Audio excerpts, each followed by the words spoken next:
Teraz si ukážeme, ako vieme veľmi efektívne si prepojiť alebo efektne prepojiť monitor s počítačom alebo notebookom.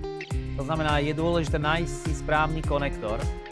To znamená, buď máte VGA alebo nejaké HDMI, po prípade iné. To znamená, nájsť si správny konektor a zapojiť káblom alebo prepojiť káblom monitor k počítaču. Následne, keď to máte prepojené, tak je veľmi dôležitá skratka Windows a P. Ako vidíte tu, ako som spomínal, stlačíte tlačítko Windows a k tomu klávesu P. A následne si dáte túto možnosť, a to je rozšíriť. Tak, aby ste mohli pracovať na dvoch obrazovkách naraz. To znamená, na jednu obrazovku si môžete niečo prenášať, na druhej niečo iné vidieť. Takže toto je dôležité, čiže ešte raz Windows a P. A tu nám možnosť rozšíriť. Čiže Windows a P. Čiže Windows a P. A možnosť rozšíriť. Takže toto je veľmi, veľmi dôležité. A v neposlednom rade si treba ešte nastaviť obrazovky. To znamená, pôjdete tu dole do tejto lupy. To znamená, alebo máte nejaký vyhľadávací panel na vašom počítači. Kliknete a dáte hľadať systém. Čiže začnete písať takúto možnosť, že systém. Potom si túto možnosť otvoríte.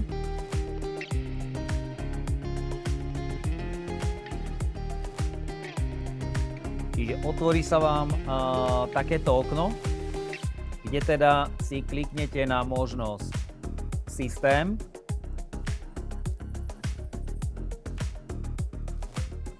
A tu v systéme si vyberiete možnosť obrazovka.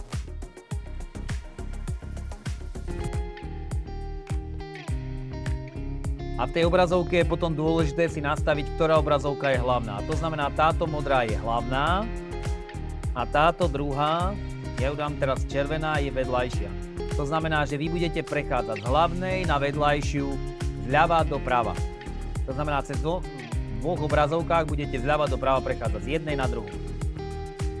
To znamená, že počítač mám naľavo alebo notebook a napravo mám moju obrazovku.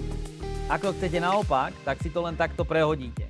Teraz to pre mňa znamená, že hlavná obrazovka je táto, to znamená tú, ktorú vidím vpravo, a vedľajšia je tá, ktorú vidím vľavo. A už neprechádzam zľava doprava, ale naopak, sprava doľava. Čiže z opačnej strany teraz by som prechádzal.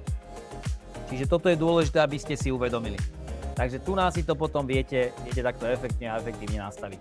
A potom, keď si to už dáte a podľa toho, ako to máte uložené, tie vaše počítač a monitor, štandardne to býva tak, že ľavo máte počítač a pravo máte monitor.